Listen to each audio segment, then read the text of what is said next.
Welcome back to EtherLink AI Insights.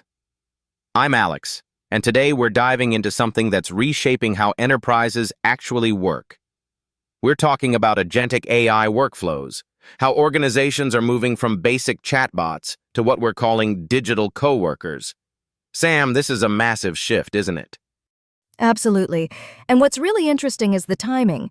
We've got 55% of organizations saying they want to adopt Agentic AI in the next 2 years, but fewer than 20% have any kind of governance framework in place. That's a recipe for chaos if you're not careful. So we're looking at this huge appetite for automation, but very little infrastructure to actually manage it safely. Before we talk about the governance piece, though, let's unpack what we actually mean by Agentic AI. What's the fundamental difference between a chatbot and what you're calling a digital coworker? Great question. A traditional chatbot is reactive. You ask it something, it responds, conversation done. An agentic system? It's proactive. It sets its own goals, accesses external tools like APIs and databases, makes decisions based on context, and keeps going until it solves the problem. It's the difference between a cashier and a manager. So a digital coworker might schedule meetings, draft reports, pull data from multiple sources, all without needing you to prompt it at every step. That sounds powerful, but also a bit unsettling to some people? Definitely, and that's where governance comes in. But let's talk about the business case first. Gartner is projecting that organizations using Agentic AI could see 30% faster process cycle times and cut manual knowledge work by 40%. For teams doing content creation, training videos, marketing automation, that's real money. Okay, so the efficiency gains are there. But you mentioned governance, and there's also the EU AI Act coming into force last August, right? That's adding complexity to the whole picture. It really is.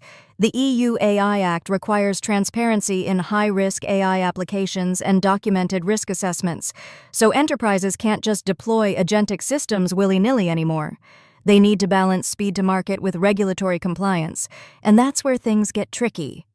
So let's talk about the infrastructure side of this. You mentioned something called an AI agent control plane. What exactly is that, and why do organizations need it?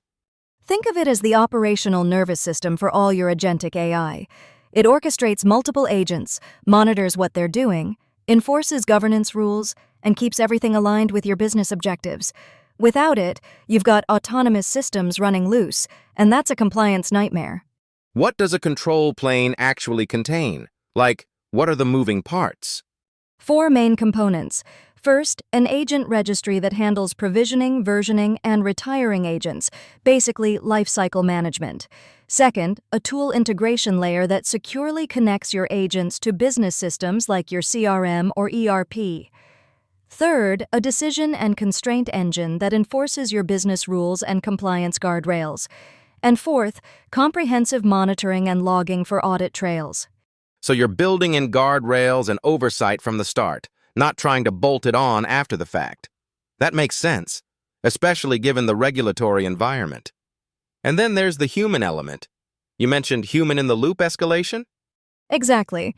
For high-risk decisions or edge cases, the system needs to know when to flag something for human review. You're not trying to remove humans from the loop, you're trying to remove them from routine, repetitive decisions they shouldn't be making anyway. That's a really important distinction. So we're not talking about eliminating human judgment.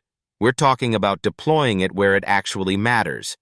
Now, when you scale this up, do organizations typically use one giant agent doing everything, or multiple specialized agents working together? Multiple specialized agents, hands down. That's what we call multi-agent orchestration. Think of a content production workflow. You might have a research agent gathering and synthesizing data, a content agent drafting narratives and generating marketing variations, and maybe a compliance agent flagging anything that violates regulatory guidelines. So they're all working in concert toward a common output, but each one is really good at its specific job. That seems more robust than having one agent trying to do everything. It is. And it's also more maintainable and scalable.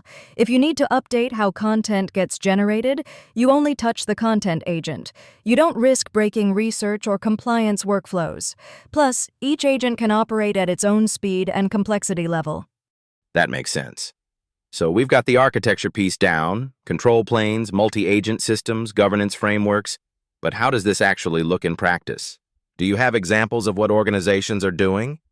Content production is a huge use case.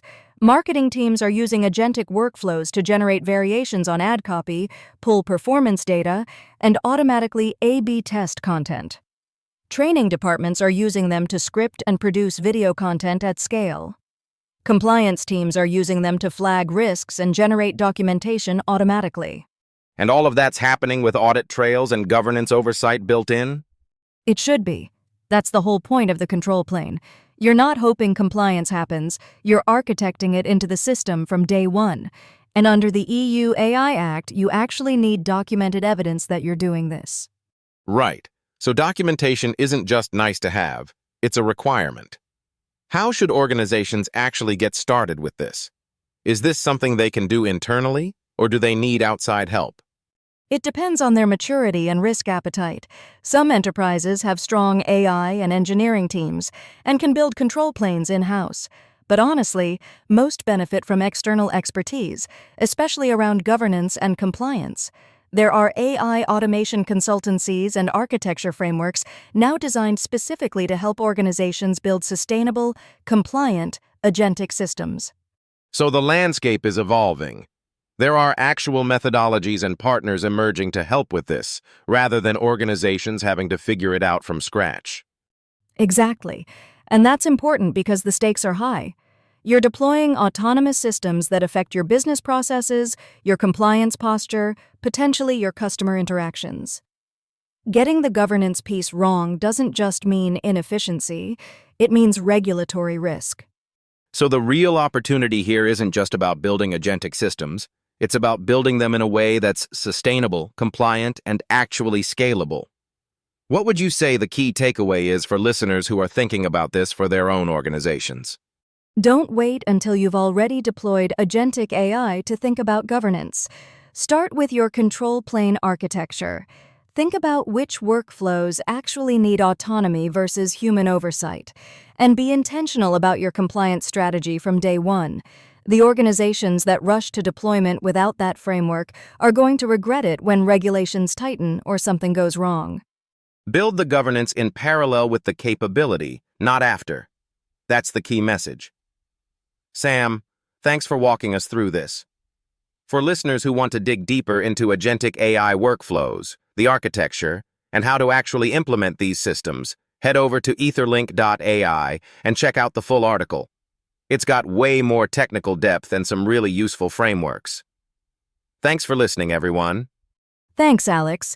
And if you're thinking about implementing agentic AI in your organization, now's the time to start planning.